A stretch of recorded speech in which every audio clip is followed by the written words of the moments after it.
Welcome, everybody. Good afternoon, good evening, wherever you are around the world. Rollo, make sure to unmute yourself. You're still I'm good. Boom, there we go. Ladies and gentlemen, we have the godfather of the red pill right here. This is Mr. Rollo Tomassi, the rational male, in the studio with us. Yes, that's some good intro music, man. I'm glad to see like I'm rubbing off on some of these guys out here. Everybody asks me that too. Like whenever I do the intros to my shows, they're like, "Who's that? Where did that come from?" Like, because I think a lot of people do like intro music, and then they go and they pick up like the royalty-free default ones from like YouTube, and they go, "How do I get some really good music?" I'm like, "Well, first of all, you play it." Yeah, right. I had to commission a guy to make that for me. Mm-hmm. Because I remember talking to you about this, and I was like, "Dude, how did you get this cool intro music?" And he was like, "You were like, I wrote it myself." I did it. I build because I play in a band, but yeah. I do bumper music sometimes for people, like if they hit me up and stuff. But that's funny because I think a lot of like musicians who are just sort of like out of work right now because of COVID, like you can make a lot more money like if you just do some nice like bumper music for like podcasts and live streams. It's out there. See, I'm giving some information for free, right? I mean, like I need more. If there's someone out and watching this chat right now who's a musician who wants to make $20, I need some more music done for other stuff. So hit me up, slide my DMs. Man, this right off the bat here, Facundo. That's one of my regulars. What is ARS? I'm not sure what currency that is. No idea. All right. Some mysterious currency, 200 units of it. Thank you very much for the super chat. Thank you guys for taking your time to help men around the world. I'm sharing excerpts from Rollo and Sterling's writings with my Spanish-only speaking tribe in Argentina. There it is. Due credit to you two, obviously. Thank you so much, sir. Spread the good word. Indeed.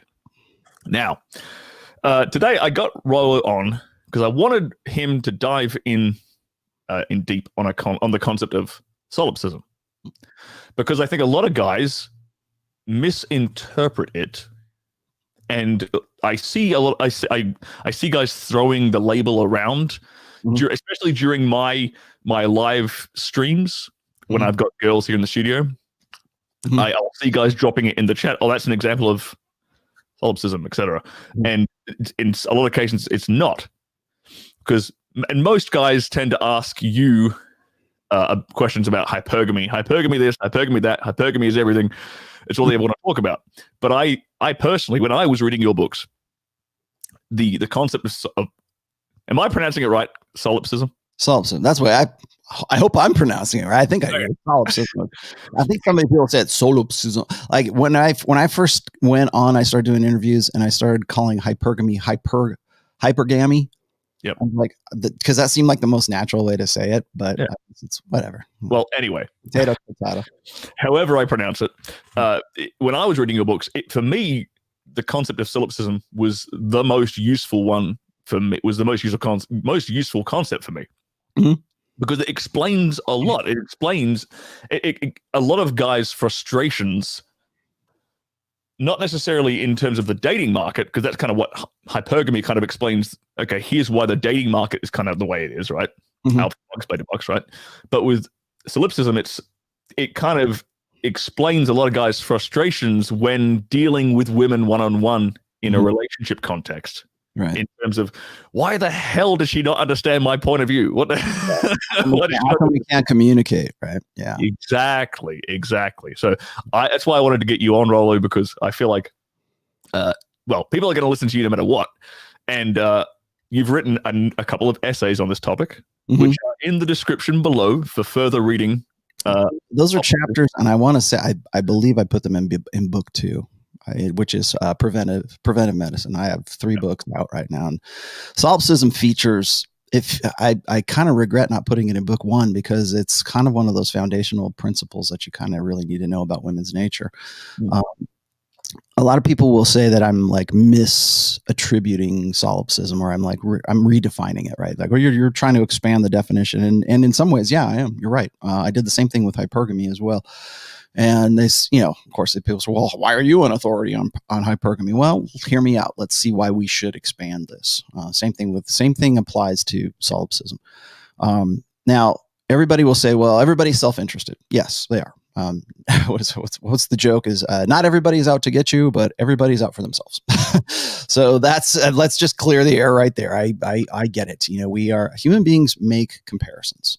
A lot of people mistake hypergamy for just sort of self-interest, right? Or opportunism.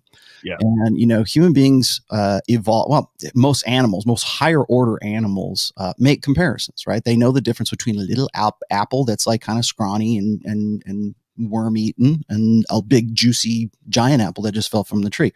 Which one is more appealing? Well, the one that has the most survival benefit. That's the big apple, right? Let's go eat that one instead of the little apple. So we make comparisons according to what fundamentally is in our best interest, whether that's survival or sex or whatever. Maybe it's protection, maybe it's parental investment, maybe it's a lot of different things. But there's a difference between men and women when it comes to how it is contextualized. And in those two essays, I make this the point, anyways, the assertion that women are innately solipsistic. And they have to be, because evolutionarily speaking, women have to be very self-concerned because they are the most vulnerable sex when it comes to human beings. Women get really upset when I say, "Oh, women." Whenever you say, "Oh, women are the weaker sex or the fairer sex," or whatever, that's just subjective and semantics at this point. But they are inarguably the most vulnerable sex between men and women. And the reason for that is because they gestate a child for 9 months and they have to raise that child from infancy to at least self-sufficiency in our ancestral past to, like, say, about 8 years old. I forget what the back in our past, it was like something that was a little bit, we were a little more self-sufficient, I think, back then. We didn't need, go to McDonald's and bring the food home kind of thing. But, so from an evolutionary perspective, women are the most vulnerable sex, and they have the most investment cost in reproduction. Men, we just hit it and quit it, right? Ejaculate and evacuate. And so our investment cost in reproduction is not as high as women's. So in our ancestral past, a woman who made a bad reproductive choice, for her, that could be a death sentence. Even if she made a good reproductive choice, the odds are, back before we had medicine, back before we could do cesarean section births, before, women died in childbirth. So even under the best of circumstances, there's still a chance that the woman was going to die because she was carrying, maybe 2 or 3 kids. Who knows if she had twins or whatever. And so it was life threatening for women to go through labor and to bring children into the world, and over the course of millennia, women develop this sort of what I call evolved mental firmware that are contingencies, so that they can hopefully make better decisions when it comes to guys who are going to be parentally invested, who are going to be good genetic choices, and those kinds of things. And really, the overall I think evolved psyche of women. That's why men's nature, women's nature. It's like what's your operating package? Like what are you born into the world with your standard equipment? Solipsism is standard equipment for women because they have to be self-interested enough to preserve their own lives and to have a different kind of psychology or psychological reactions to certain things that men would have a different emotional reaction to. And so when we're talking about solipsism, I think particularly now in the manosphere and in this I guess generation of the manosphere, guys get a little bit too happy when they start quoting Rollo Tomassi about solipsism. They're either too pissed off or they're too happy about it, right? So it's like when you see, because what the guys are doing right now when they see you're interviewing one of these girls and you're talking to them and they're going, "Oh, that's her solipsism. That's her like they want to make it a verb." And it's like, no, it's an operative state. It's not like she's solipsizing right now. No, dude, come on. But it's just because it's the lack of education. They don't know. They're looking for something that they want to sort of apply to. Oh, well, she's a ditz, so she's only self-concerned and she only cares about herself. Or they'll apply it to hypergamy and they'll say, well, hypergamy is just this cruel and evil thing. And it's like, no, it just is. If you're on the sharp end of the stick, then it sucks. If you're not on the sharp end of the stick, then it probably works in your advantage. And the same thing is true for solipsism as well. So solipsism is not a good or a bad. I'm not making a judgment call. And so I have no doubt that you're going to get comments. You're going to get people in the comments right now, and particularly females who are going to say, well, Yeah, men are solipsistic too.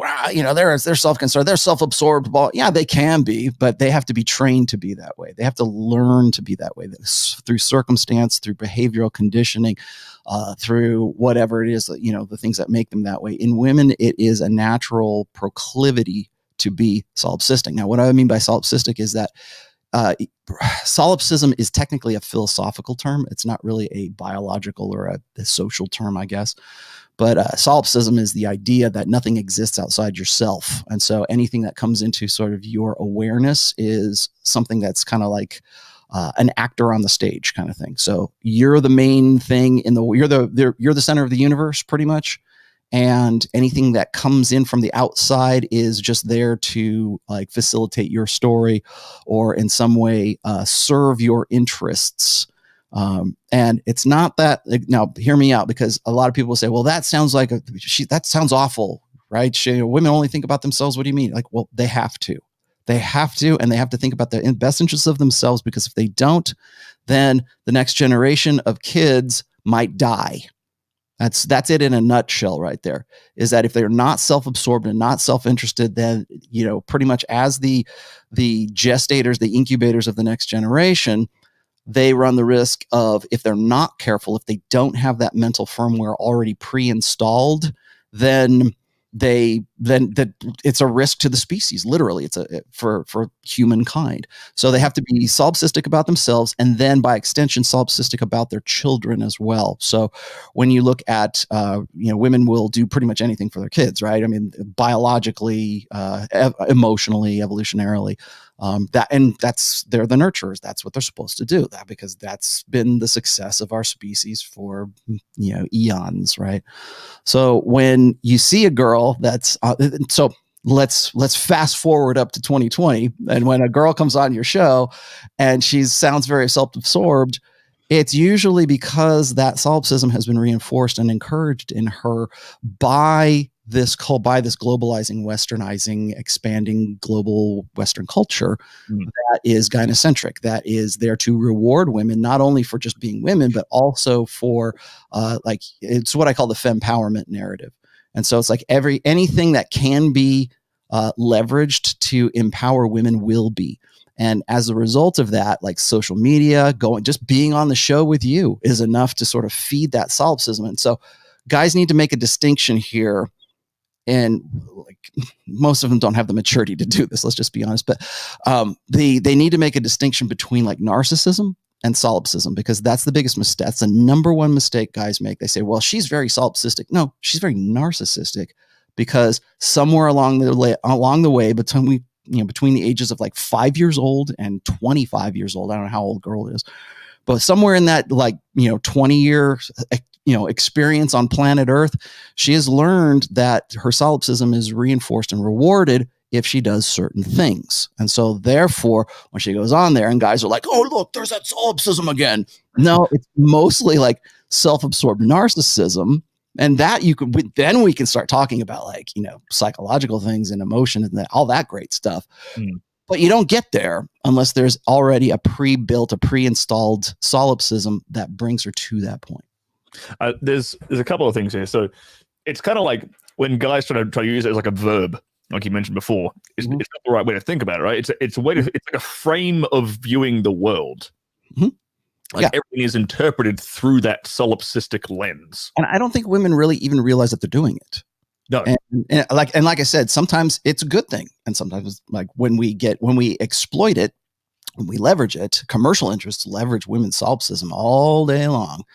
One of the reasons why women are so I've equated social media to women in the same sense that pornography is for guys who get addicted to porn, because it satisfies that something that's very intrinsic, that's part of male nature as well as what's part of female nature, and to communicate, to garner attention is something that's very sort of ego satisfying for women, because it has to be, because women have a finite amount of time in which their agency, like when women get to be like 23 years old, that's their peak sexual market value years. And I think on some level of consciousness, women understand that their agency is perishable. So when guys like gush and guffaw, oh, I love you, you're so great, they're simping for her on like OnlyFans or something like that. That's why that's very kind of like ego gratifying. It's psychologically gratifying to women because they know that they've only got a finite amount of time. Very much they burn hot and fast and then they burn out. For men, it's this slow burn to get to their full potential right around their mid-30s. I actually think some girls don't even realize that they have a clock. Like, I don't know. They only realize it when they get to be about 30 years old, 29 to 31 years old, and then they go, my clock is ticking. I really need somebody to come and help me out. What a surprise when the fuse benefits.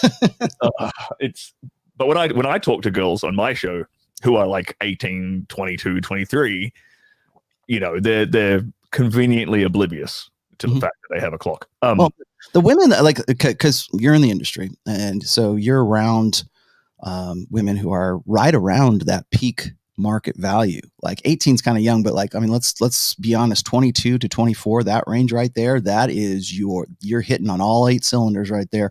And that's when women start hitting their stride when it comes to agency, because on some level of consciousness, women realize that their only real agency in this world is their sexuality. And then from there, they can jump off and do whatever they want to. But like their only real agency that I would say like 98% of women will ever have is their sexual agency. So what, because like you said, a lot of people will kind of conflate narcissism with solipsism. So what distinguishes the two from one another?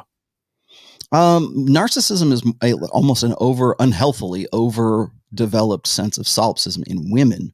For guys, it's not to say that guys can't be narcissistic. They can. Quite a few of them are. Like, let's just be honest. But narcissism is something. Well, I think there are healthy levels of narcissism, and there are like very unhealthy levels. It's okay to like. What's funny is the early pickup artists picked up on this. Is that like if you're cocky and funny, like there has to be a sense of like I'm the shit for you to be cocky and funny. So. But we know that behaviorally, that cocky and funny, amuse mastery, some of those old school techniques, still to this have always really worked, like peacocking and stuff. You have to actually be a peacock. So you have to have at least some self-awareness of your own value for you to be cocky, for you to be confident. Even confidence implies some degree of self-love or self-respect or self-esteem. And so where does that sit? Well, if it's like blown out of all proportion, then yeah, maybe that's narcissism. Then you get guys, I just love it. That's where we get the name, right? Was Narcissus, who fell in love with himself, his own reflection in the pool, and fell in the pool and drowned, right? That's the whole thing. So that's the sort of metaphorical truth, I guess, for like having an unhealthy level of sort of this self-importance and maybe to the point of arrogance in some ways. I think that it's easier for women to become narcissists today. Well, let's just say from the last 20 years and social media, what I call the new order, right? The new age of enlightenment, which is our internet age, right? Which we can be on. It has never been easier for women to garner attention in a way that they would have prior to the internet. So when you look at women's nature hasn't changed. It's just the access to overindulging in it or overblowing it. In the manosphere, we always say this is like, well, especially on the MGTOW / black pill doomer side, it's like, well, women are all full of themselves and it's not, the juice is not worth the squeeze. Screw it, I'm out. Because they're basing their opinion or they're basing their estimation of like all women. They're doing exactly what women have done with men in the past, which is the apex fallacy, which is this girl right over here who's making $100,000 a month on OnlyFans. I can't deal with that. I can't possibly get that, so I'm out. Right? Well, that's the apex example. That's not like the chick walking down the sidewalk right now. No. So and so they think that that this generation, and in some ways they're correct, but in other ways it's just like they kind of like blow it out of all proportion. But I understand why. Because that's all we see online. So when you look on and OnlyFans is going to be the technology. It's going to be something that comes after OnlyFans. I don't know what it's going to be, but it's going to be even worse. Relatively, let's just subjectively, it's going to be worse than what OnlyFans is right now, because OnlyFans facilitates and commercializes and makes quite a bit of money off of women's need for attention and indignation. And that's really where it comes, because You have to remember that solipsism goes hand in hand with women's need for attention, and that's another, I think, that's another biological evolutionary need. It's part of women's evolutionary firmware. Is women base their hierarchies amongst other women based on attention. And attention, as I said this in the first book, is attention is the coin of the realm in girl world. So that's how, like for men, it's our performance, it's what we do, it's how we kick ass, it's what, what our achievements are. For women, it's the attention that they can garner. And some attention is more valuable than other attention. So beta males, yeah, you got orbiters, that's great. You can have 100,000 orbiters and that's fine. But if you want to get one hot guy, then that attention is more valuable than 100 beta simps, right? So I don't know what the value scale is. I haven't really worked it out, like with the currency translation there.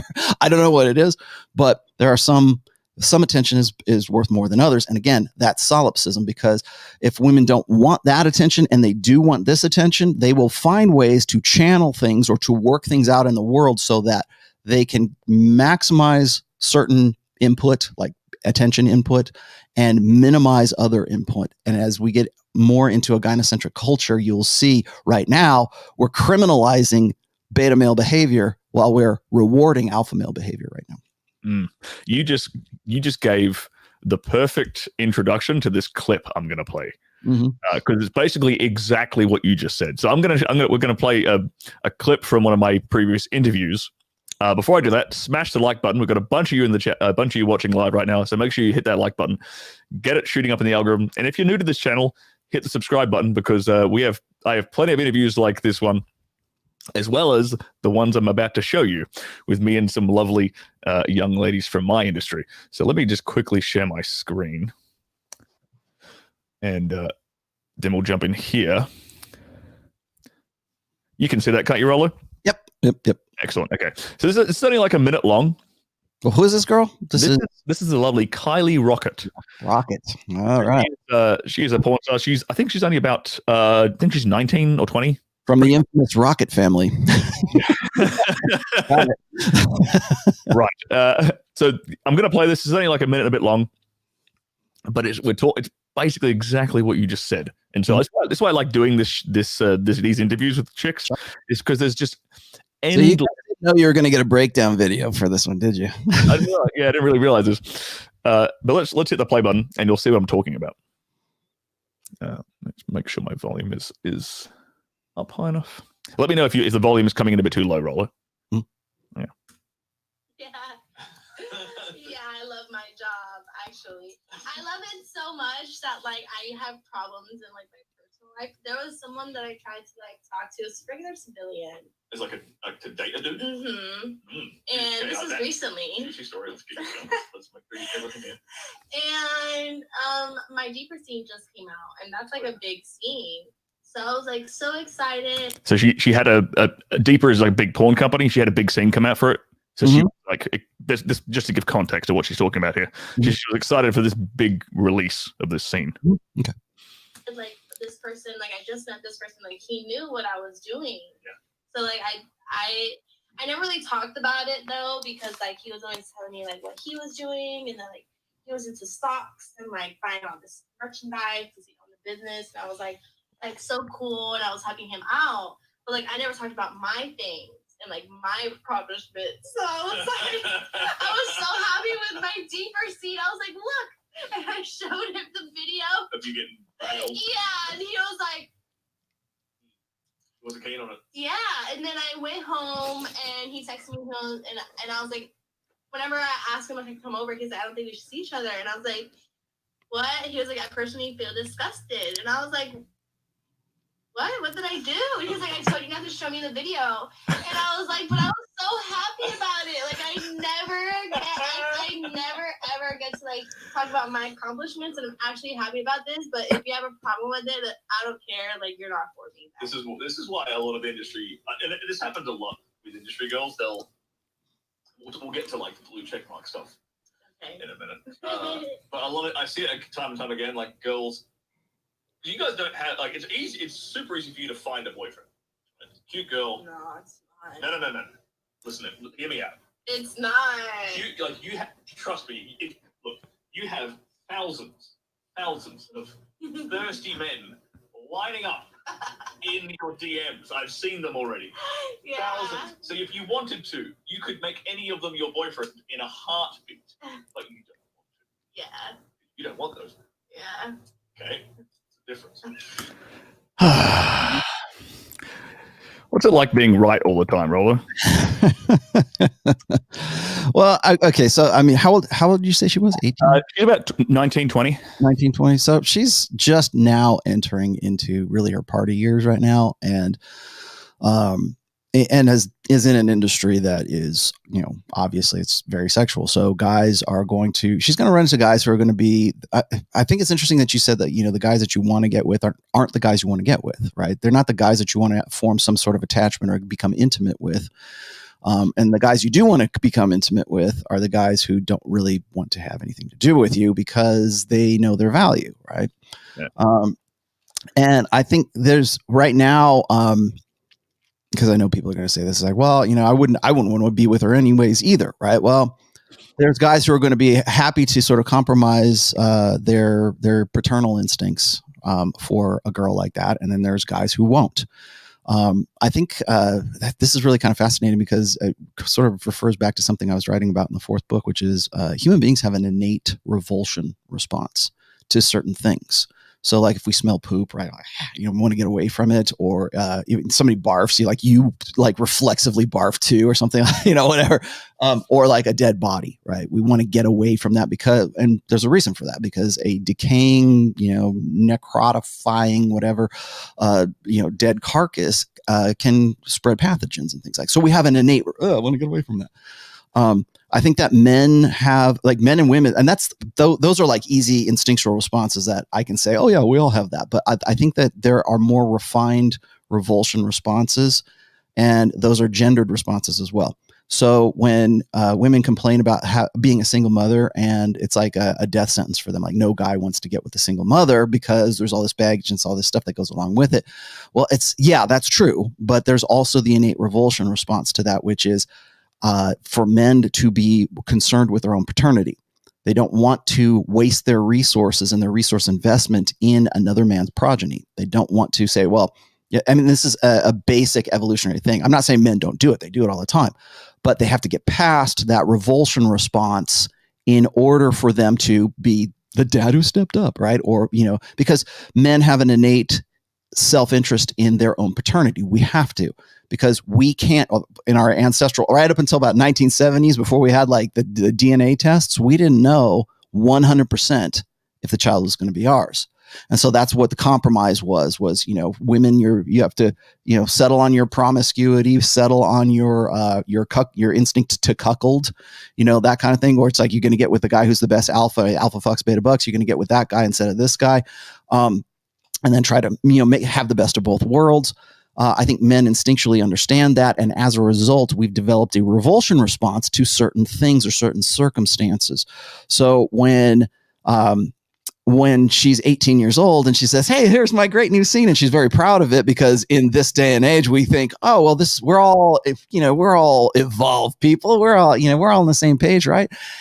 And it's still what it does when a guy sees that, and he's like, a guy who still has his, hasn't got past that paternal instinct, looks at that and he feels an innate sense of revulsion. Well, I can't date you.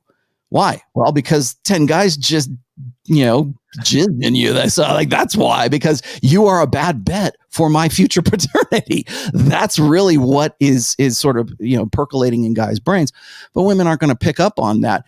And, dialing this back towards solipsism and narcissism, she's had her solipsistic nature so over amplified and so over rewarded that she doesn't understand that that's going to cause that revulsion response in guys that she wants to form some sort of attachment with. She would want to form some sort of intimacy with, rather than the guys who are either doing her in a scene or the guys who are her beta orbiters. That attention is not something that she wants to develop something. And again, she's 18, or 19, whatever. So she's not really thinking long-term anyways. But I think I I think it's really kind of foolish, especially for women who are in the industry, to even think in terms of long-term relationships until like maybe they get to 25, 27, somewhere around there. And then they'll start thinking about it as well. But again, we can make judgment calls about it. We can say it's narcissism. We can say she's just, not as, let's say, intelligent, emotionally or IQ wise as, might be desired by most guys. But that's the response. The innate response is, here's my scene, check me out. Yeah. And she has because of solipsism and because of that overblown solipsistic nature, she has no clue that's what she's reflexively triggering in guys. It's actually funny at the beginning of that interview, I think I quoted like Aristotle or something. And she was like, "Who's Aristotle?" Oh my God. Greek guy. I brought up some like Greek philosopher, and I was listing off like names of philosophers, and she didn't recognize any of them. I was like, okay, this is great. All right, let's keep going with it. Ever read Eckhart Tolle? No, probably. There's two things there. There's because this guy was kind of keen on her anyway. Right. He was able, the guy that she was seeing, because he was obviously like a well-to-do guy. He was like older than her, like investment banker kind of guy. Right. Mm-hmm. He was willing to put it out of his mind that she was in porn, because when he's around her, he doesn't have to think about that. He was already he was obviously aware of it because he knew she was a porn star, but he was able to put that out of his mind just to be around her. But she put it back into his mind by thrusting it in his face. Yeah. And she didn't even realize that what she was doing. And that's the really interesting part there for me. That's another good illustration on his part anyways. Because I think that what we've trained certainly the last 2, maybe 3 generations of guys, really since the sexual revolution, we've trained them to be ashamed of their own genetic evolved interest in their own paternity. So when a guy says, "Oh, that girl's a slut," or "she's easy," or something like that, or you're revolted by revulsion, but I like to say by order of degree, you're like put off by women who are like, the bro code, right? Like you don't go and nail your girl, your best friend's girl or something like that. That's like, you're not supposed to do. Well, really that has like the fundamental roots of that are rooted in paternity. Well, I nailed her. Well, somebody already nailed her. So she's not fresh. I got to get with this girl over here because clearly she's not a good bet for future paternity and raising children and parental investment. And that seems like really like overcomplicating things. Like you're not thinking that in the moment, but the latent function of that, like, tradition or that law, the bro code, right? The latent function for that is rooted in that paternity need. And I think that what's happened is since, say, certainly the sexual revolution, but let's just say since the boomer generation for sure. So the last 4 generations of guys, we have systematically, at least in Western cultures, have systematically trained men to devalue that evolved interest, that evolved mental firmware, as I said, in paternity and in knowing paternity and ascertaining it. So when guys become possessive, you probably saw the show I did with Ryan, which was "She's Not Yours, It's Just Your Turn." When we talk about that, the reason that's even something that we would talk about in the manosphere is because for the last 4 generations, we have conditioned guys to devalue and look past it. Just what you said just right now. Well, I don't want to know. I don't want to know she's doing porn. Don't show me that she's doing porn. And what he's doing is he's conditioning himself to be desensitized to the fact that, she's not a good bet for the future. She might be fun in bed. And hey, I nailed a porn star. I can knock that off my bucket list, right? That kind of thing. But she's not a good choice for being a mother. Certainly not right now. And I'm not saying guys are all thinking, well, I need to find a girl who's going to be a nice young lady who's going to be a mother. They're not doing that when they're in the clubs and she's grinding on your crotch. That's the precursor to those thinking, getting to that point. But guys have to and this is what blue pill gynocentric feminized society teaches men, is that your paternity is worthless. That's why we say, what is it? Real men date single mothers. Real men don't care if their girlfriend goes and gets knocked up by some other guy. He'll step up and take over he's a cuck, basically. It's cuck porn, but it's cuck porn. Why is cuckoldry porn such a big niche right now is because we have 3 or 4 generations of guys who get off on that because they're trained to repress and to sexualize their jealousy instinct, because jealousy is part of that paternal instinct. You wouldn't get jealous and you wouldn't mate guard if you didn't have that interest in your own paternity and knowing that the kid's going to be yours, and your whole life. I mean, from an evolutionary perspective, your whole life isn't a waste because you spent it investing emotionally, financially, resource-wise, protecting, all this other stuff that goes along with raising a child to adulthood.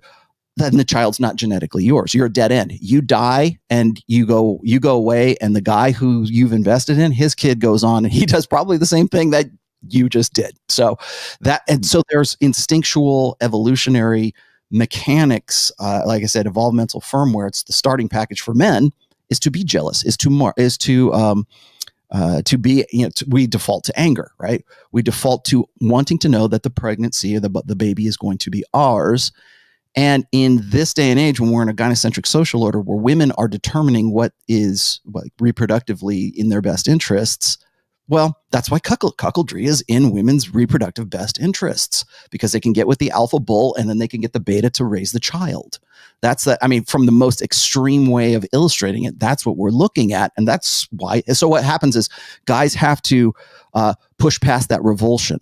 And that guy that you're talking about, the boyfriend, the investment banker, he's having a hard time pushing past that revulsion. And to his credit, it said, "No, fucking I'm out."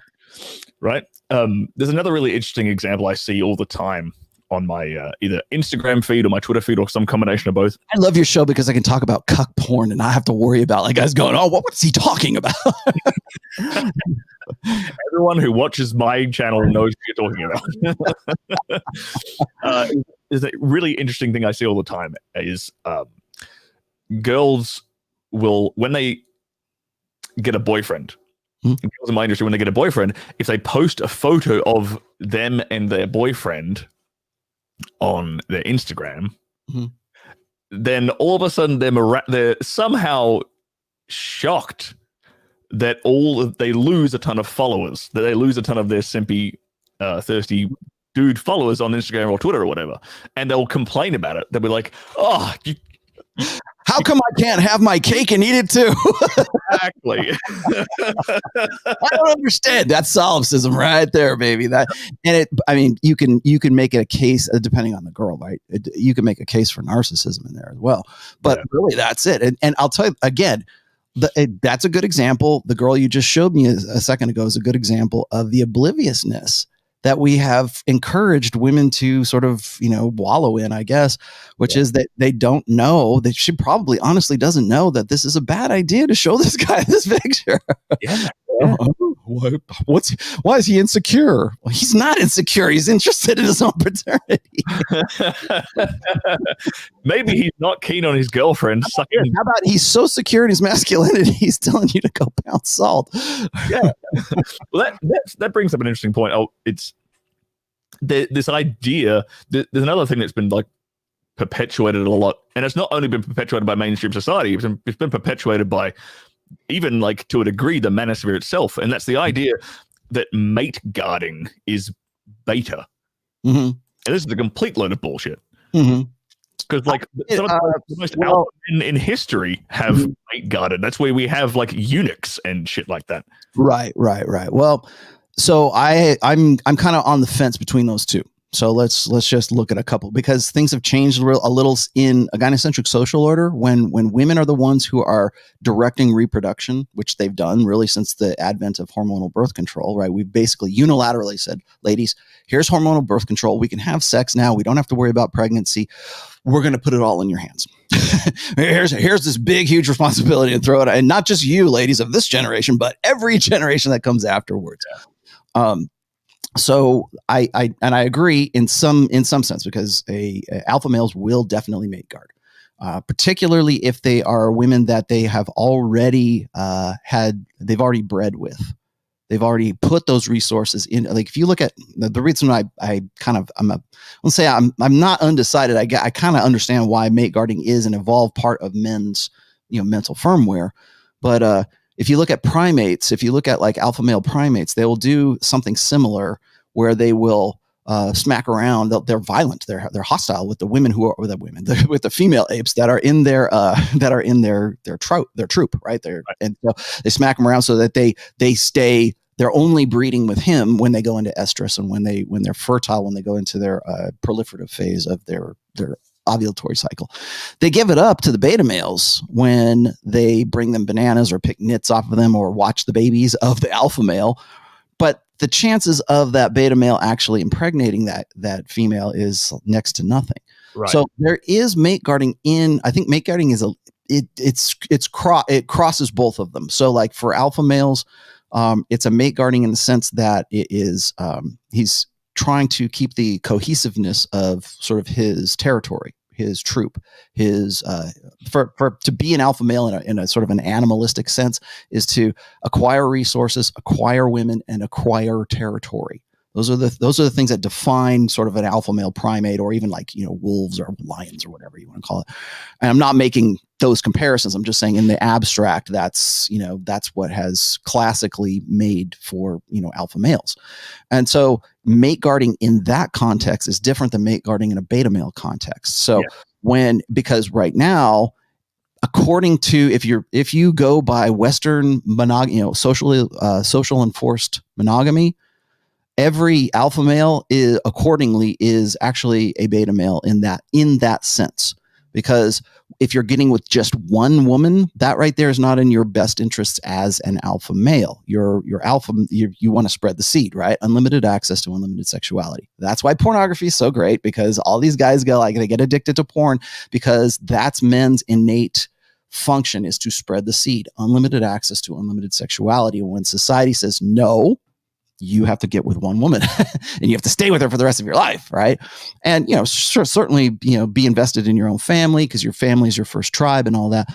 So mate guarding in that sense is, guys will do it. Women will mate guard too. So just to, clarify things here, it's not just a one-sided thing. They do it in a different way. It's contextualized differently. So for a guy who is sort of more innately alpha, or has more of an alpha mindset, or what we would say as a human being, I got this guy right here is alpha.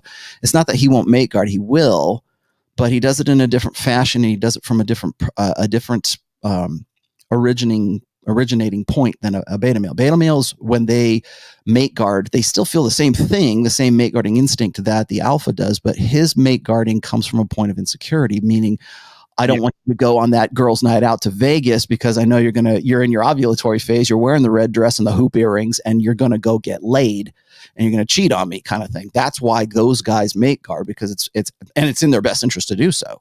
So mate guarding is not necessarily an alpha thing or beta thing. It's just a male thing.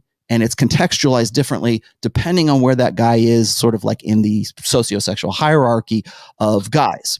So a guy who is more innately an alpha, he's the guy that women will break rules to have sex with, and he can innately have many women. He's one of the top 20%er guys that women seek out in their hypergamous nature. That guy is less inclined than the guy who is beta male in this society, in Western society, the way we have things contextualized. He's less likely to be a mate guarding kind of guy because he has other options. So women pick up on that and they go, okay, he doesn't care if I go out with my girlfriends. What's up with him, right? Because he's a high value guy. So I tell guys this, and I've had this discussion with Abu American, by the way, because in the Muslim cultures, mate guarding is like it's practically part of the religion. It is something that is endemic to that culture and to that context of men within that culture, within that religion, within that region of the world, whatever.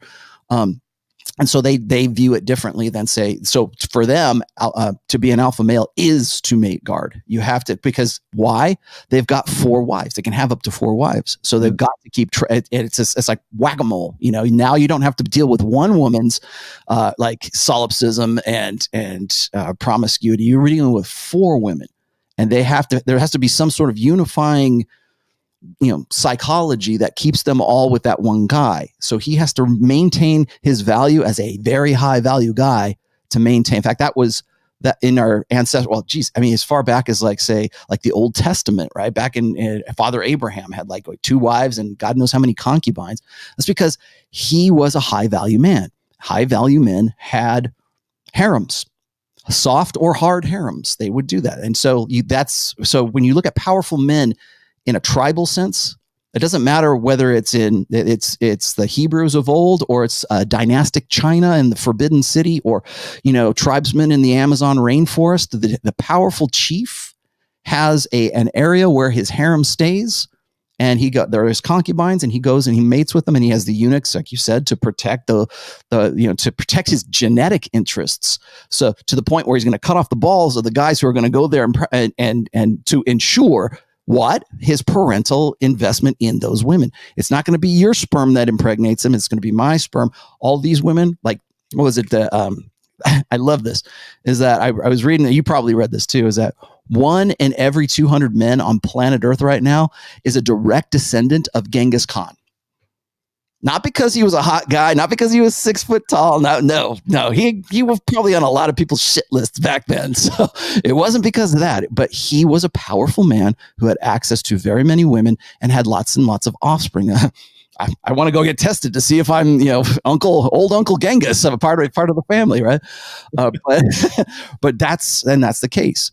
And the reason for that is because men instinctively on like I said, on some level of consciousness, some evolutionary level of consciousness, know that women's innate mating strategy is alpha fucks, beta bucks. It is long-term security versus short-term sexual benefits for genetic benefits. And if left to their own devices, in a gynocentric social order, they're going to go and try to optimize that with the hottest guy that they can reproduce with, and get the lower, well, not lower, but the guy who has the best resources to foot the bill, to raise the child. So she gets the best of both worlds. So how do guys, in an evolutionary sense, counter that? What's the contingency for that? Mate guarding. There you go. There was a concept I remember you talking a while ago about, like, stages of like brain maturity, right? Like baby maturity or brain maturity. Oh yeah, okay. Or like the mental maturity, right? So like you have like infant stages, like child, like pubescent, like teenager, and then you have adulthood, which is like after 25ish and stuff. Mm-hmm. I remember you saying, I can't remember when this interview was or who it was for, but I remember you saying that like men's like level of maturity progresses, past the age of like 25, whereas women's tends to stop there. It stops at, and this probably relates to this solipsistic frame of mind, or a solipsistic lens that they perceive the world through. And I was wondering what, if women's sort of default firmware is solipsism, then what is men's default, or what kind of mental firmware do they progress to? What's there? Like, okay, so so what you're talking about actually is not necessarily like intelligence. It's yeah, I didn't mean intelligence. No, you can make an argument for that. It's just the way that men think and the way women think are two different things. Men tend, I've written, 4 or 5 different, I'm actually considering doing a short book about this. It's instinct, emotion, and reason. And those are the 3 interpretive processes that most animals actually use. But certainly human beings use to sort of define and to understand their reality, like the things that come like in stimuli, right? The things that come in from the outside. And so instinct is the first one. And instinct is like, if I throw something at your face, you're going to instinctively want to get out of the way, right? Or there's things that like fight or flight. That's an instinct.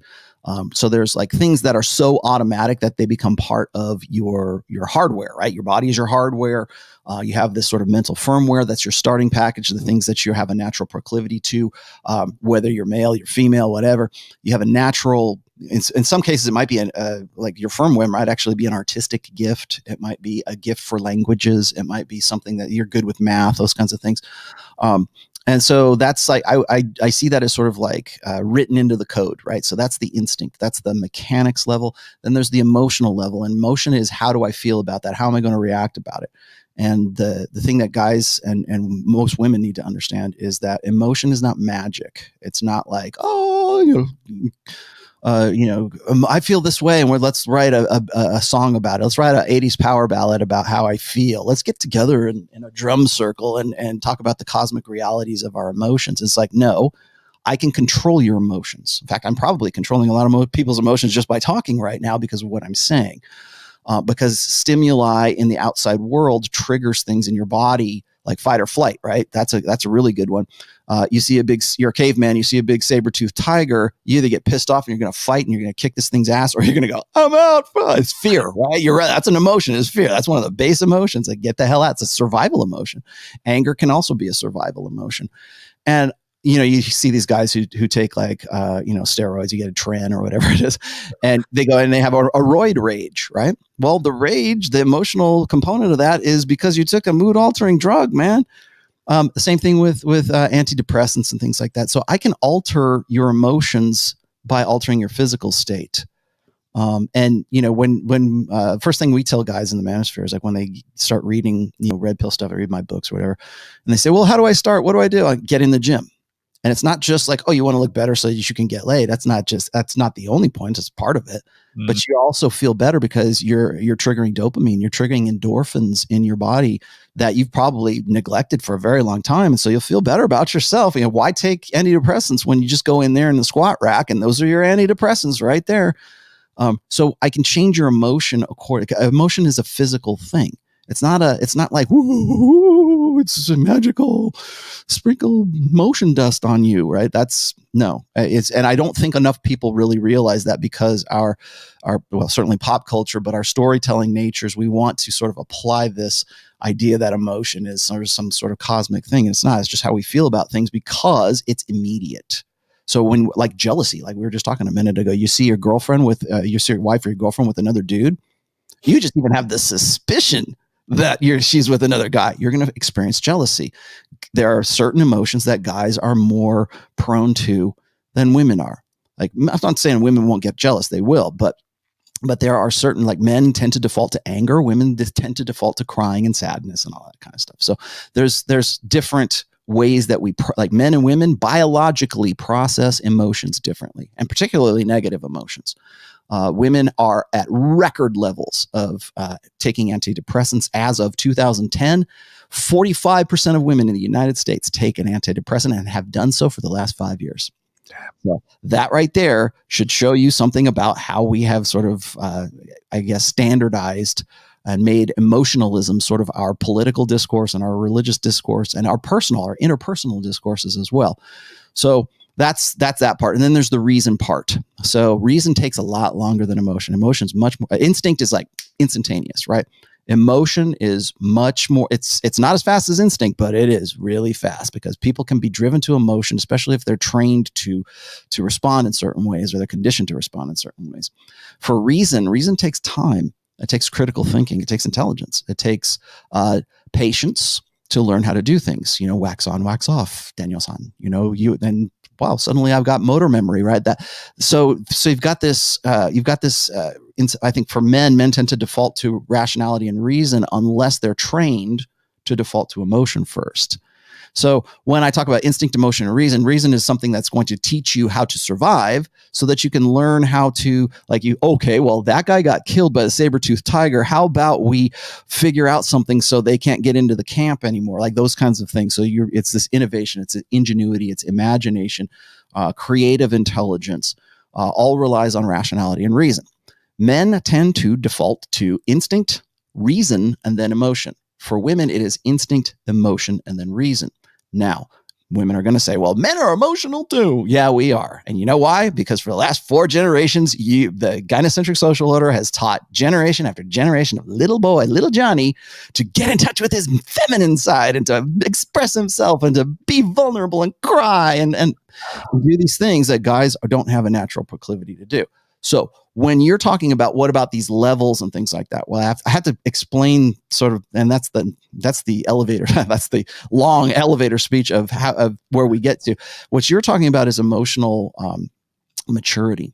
And when you look at kids who are 5 years old, I did when I was doing my coursework for behavioral psychology, I had to take at least 2 different child psychology classes. And the first thing it teaches you in there is that children do not possess the capacity for abstract thinking. and really don't get it until they're like 18 to 21, somewhere around there. That's why we don't allow teenage kids who are below 15 years old to start driving a car.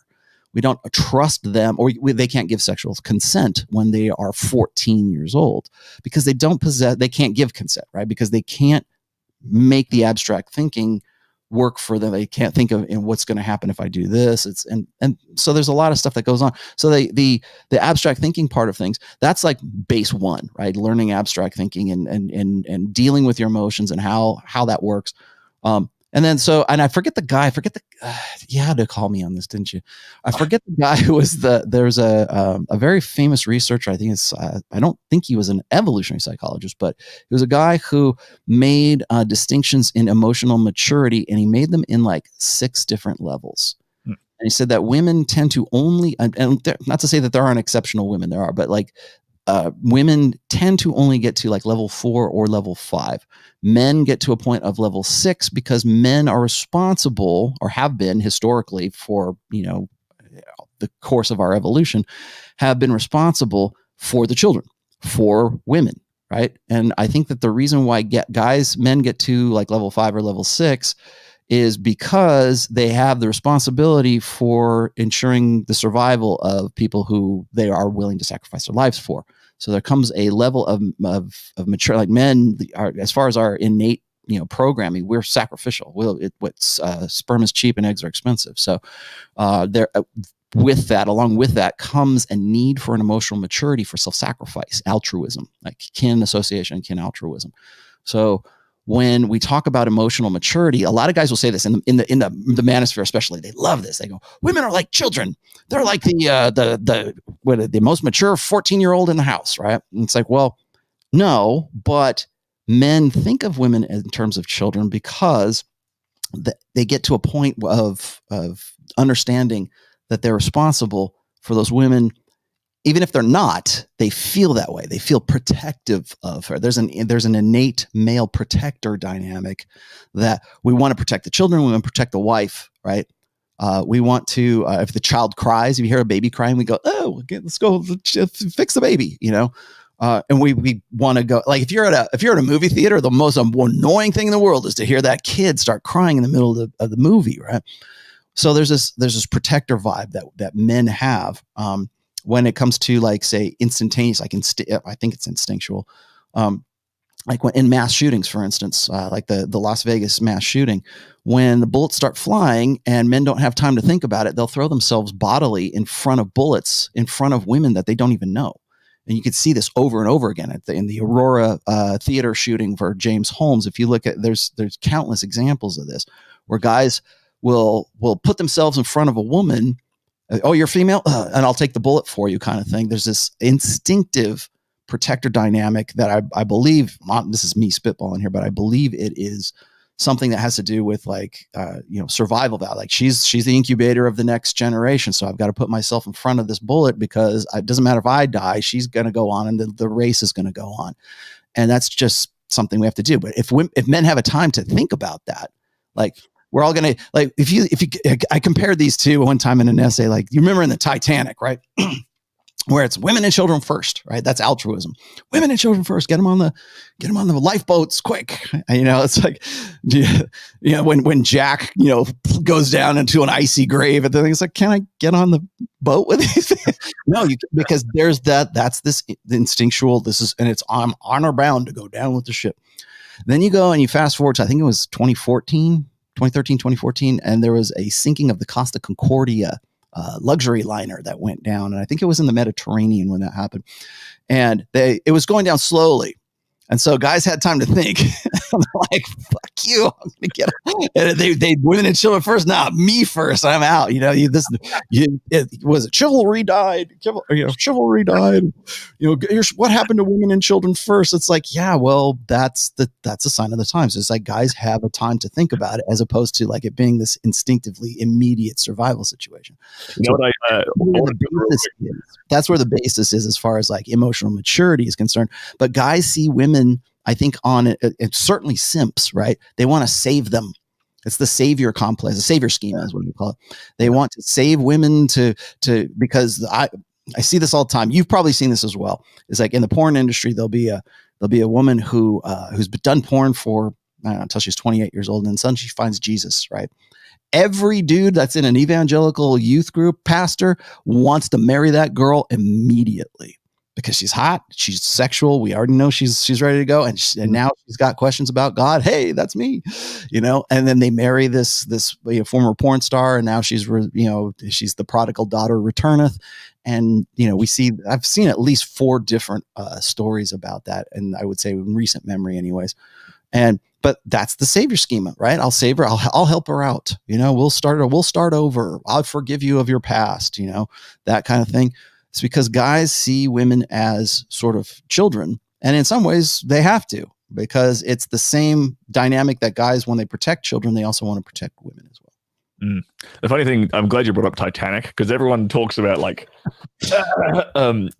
thing that no one talks about with the movie Titanic, right, is that this is a grandmother talking to her daughter, not about the man she married and had kids with the rest of her life with, talking about some dude she banged on a boat 50 years ago. I did an essay with it was about, I even used part of it in book 4. Where I compare Titanic, like the plot line, the intergender dynamics of Titanic with Saving Private Ryan. And they both came out a year after each other. I think Ryan came out after just like a year after Titanic. And at the end scene of Titanic, where she's about to die or something, and she goes back to where Jack went to his icy grave, and the diamond with a big old jewel just like sinks down. And that's it's so symbolic of the alpha widow. Right. It's like she has, and you see these pictures, it pans through these pictures where she looks like she's, what is it? Amelia Earhart. She flies planes with Lindenberg, and she rides horses, and she's had this fabulous, fabulous life. Yeah. At the cost of the guy that she could give a rat's ass about, because at the end of her life, she makes her way back to where the Titanic has sunk, so she can sort of have final like closure with the alpha male that she can't get out of her head, right? That's perfect. The other one was when I looked. So what she does, there's no like cognitive dissonance whatsoever in that movie. And then you look at Saving Private Ryan, and you've got men who get together for one purpose. We're going to save this one guy because he's the last, his brothers are all dead, and we got to save this one dude. And he's worth getting killed for. I mean, really, was it Tom Hanks, Sergeant Miller? He gets shot he gets killed at the end, and he tells Private Ryan as his dying breath is, "Earn this," and he dies. And then the last scene of Private Ryan, you see Private Ryan, Matt Damon's character is right there over the grave, going back, kind of for closure to Sergeant Miller's grave, and saying, looking at him and just sort of reassessing his life in the same way that Rose was reassessing her life at the end of Titanic. But boy, the message is a whole lot different, because this is why I say women just are, men must become. And Private Ryan had to become. And so what does he do at the end of the movie? He goes to his wife. He says, "Tell me I'm a good man. Tell me I've earned this. Tell me I'm okay." And he's like looking for validation from his wife. And she's just like, yeah, you're fine, honey. Like, she has no clue what he's going through, or what it can't be in any way empathetic. And it's so interesting to see like this sort of end of life confession, or the summation of a life. And for women, it's summing up the alpha, the one that got away. And for guys, it's like, tell me I did right. Tell me I lived up to the expectations. And it was just fascinating. And I think maybe I found it more fascinating at the time than I do now, but it was an interesting contrast, I think. I want to Captain Miller. Sorry, Eric Von Witt. Okay, so not Sergeant Miller. Captain Miller, there you go. There was one. There's another clip I wanted to play, and it was just an interesting. It's not really an example of solipsism, but it's more of an example of fire away. It's like the cluelessness of young women. And don't get me wrong, I'm friends with this girl. I like this girl, Aria Carson. She's a lovely performer, lovely girl. But it's like I kind of, because a lot of guys get kind of bitter about women in this space, and they're sort of there can be a little bit of resentment, you know. I think one of the reasons you play it, but I think one of the reasons why guys get kind of bitter over this kind of stuff is because, well, first of all, they see women at that certain age as being very, very powerful, and they are, because they're at their peak agency. Yeah. They have control over so much attention and over so much, like guys they get really pissed off because they want to invest in somebody who's beautiful, who is sexual, who is, who they would really like. And then they see that but she's an idiot. You're like, how can I get with her? And so they make up this kind of, well, what I think happens is they can't separate themselves, their emotional investment, from like just getting laid, right? Like guys, when you look at a sugar daddy, the problem with sugar daddies today is they get invested. So when they get emotionally invested in their little sugar baby, that's when things go to shit. It's the guys who go, you know what? I know that the only reason she wants to bang me is because I have a lot of money and I'm good with that. Okay, well, if you're good with this transaction, then go with that, but don't catch feelings. Don't get too invested in that, because that will lead you to ruin. So anyways, let's share the screen again. Here we go. Boom. And we'll bring this one up. All right. You can see that fine. Mm-hmm. Yeah. So basically, like this is only like a couple of minutes, but I love seeing these girls with like no makeup on and no high heels or hoop earrings. Yeah, right. Oh, there's a little bit of makeup on. She's got a little bit on, but she's not like glammed up. Yeah. But the reason I wanted to show this clip is because I actually have a bit of sympathy for these girls. You know, unlike some guys, because I look at them and I think they're fucking clueless because they've been lied to for their whole fucking life. Well, if it broke, don't fix it. One of the reasons why women don't have personal insight, is because they were rewarded for not having it, for never being pushed to it. Exactly. So this is an example of that, I think. Let's play away. Yeah, so talking about the like dating in 2020, right? Do you find that guy was a date, the guy you went on? Yeah. She talked very briefly before I roll into this question about like she went on a date like 2-3 days before this interview. Okay. And you thought, did you see him again? Well, I don't know if you'd say it was a date. It was like 2 days ago. Literally just happened. It just happened. Okay. Are you going to see him again? I hope so. Like, are you waiting for him to text you back, or is it you? I'm kind of waiting to see if he texts me.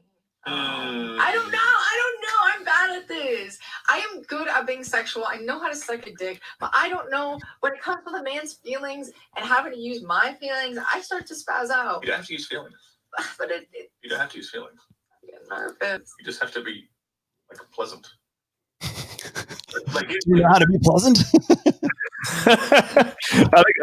I kind of just wanted to like drill this into her head, but there's a couple. There's a little bit more of this. I think she says another couple of things that are kind of insightful, if I remember correctly. On how to get a dude to like want to hang out with you, and it's nothing to do with sex. Okay. Be pleasant to be around. Be just like you are right now. Be fun, bubbly, delightful. Huh? And a guy will want to hang out with you again. Well, I thought it was pretty delightful. We played frisbee, we went to the beach, we had some Mexican food, and we fucked stuff. And you fucked things, right? I thought it was pretty good. But the big thing for like here's a drop. So like for guys who want to sort of hang out with you long term and commit more time and energy to you, he needs to see loyalty. Right? And see, that's what I get afraid of me doing porn is I don't see guys saying that. Yeah, bingo. Because I have a business brain when this is sex. It's business. Yeah.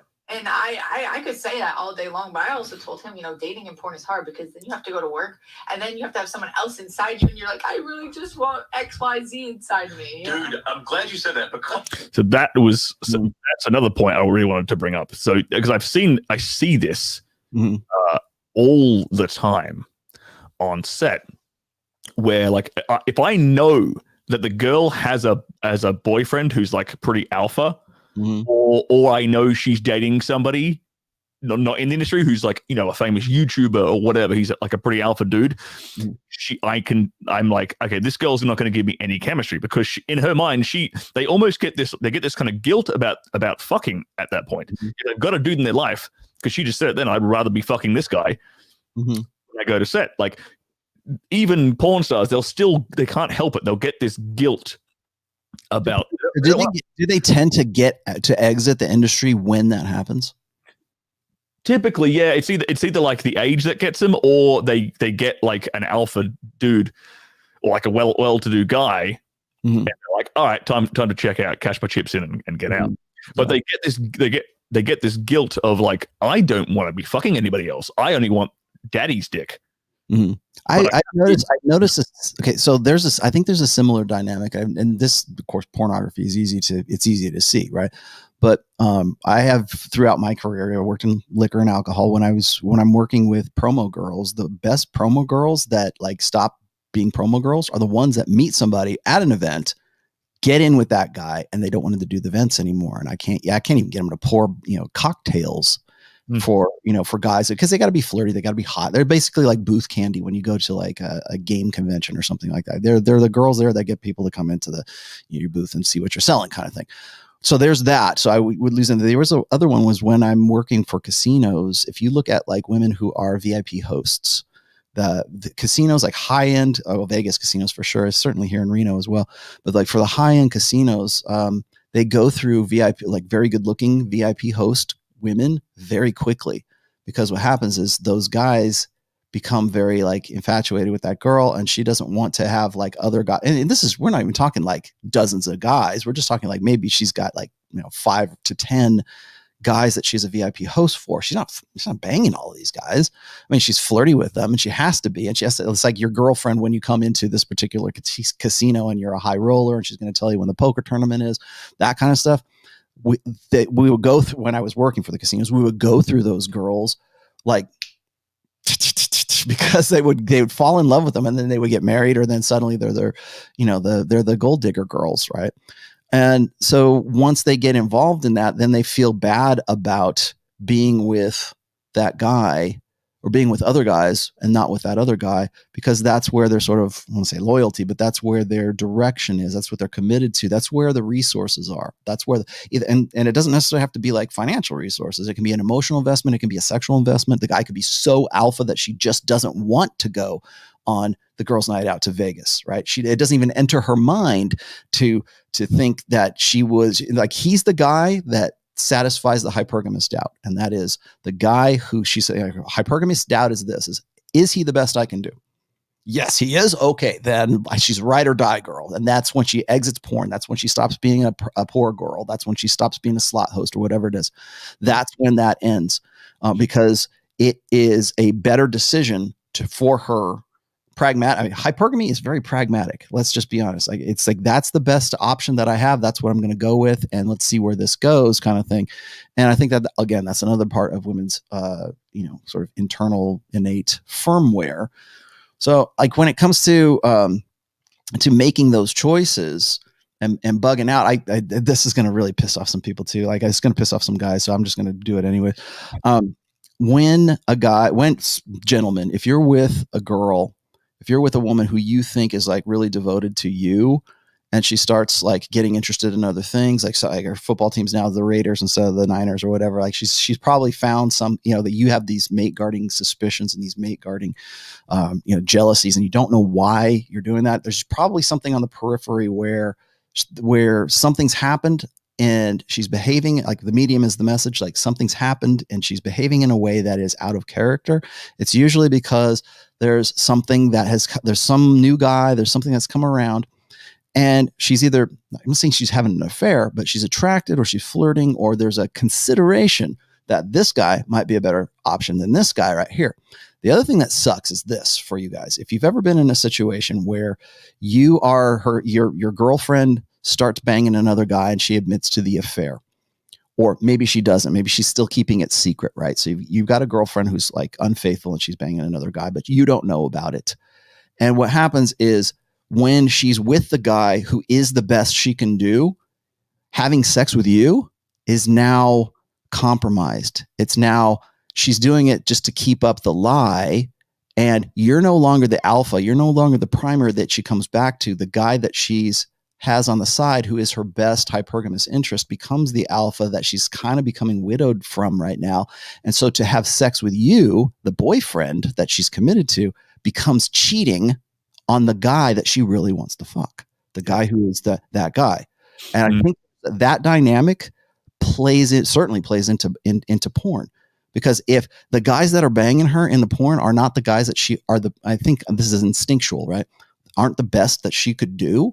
and the guy that's at home or the guy that she's dating or whatever, that guy's the alpha, that guy's the most alpha guy that she can, like, he answers the hypergamous doubt. Is he the best I can do? Yes, he is. But I'm still banging these guys. And by banging these guys, I'm cheating on the best I can do.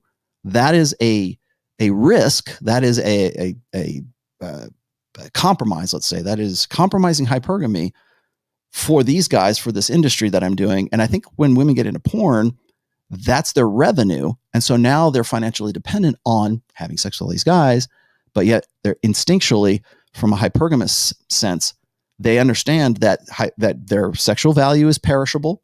If they're 23, it's on the decline at that point. And if they keep doing it, and this guy is still not, he's not going to hang around, because he's just like, he's looking for his best options as well. And he has the options, and he has the confidence to do so.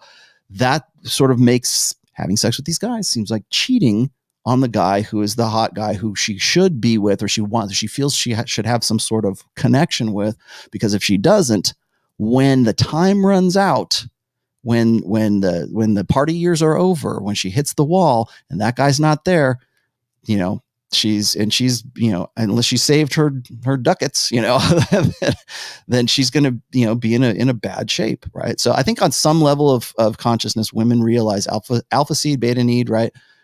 There's a time limit on that, and hypergamy can't afford to miss out on a golden opportunity. And the way that is sort of operationalized is she feels either jealousy, or she feels remorse for having sex with guys who are lesser than the guys who, because again, what is women's primary agency in life? It is sex.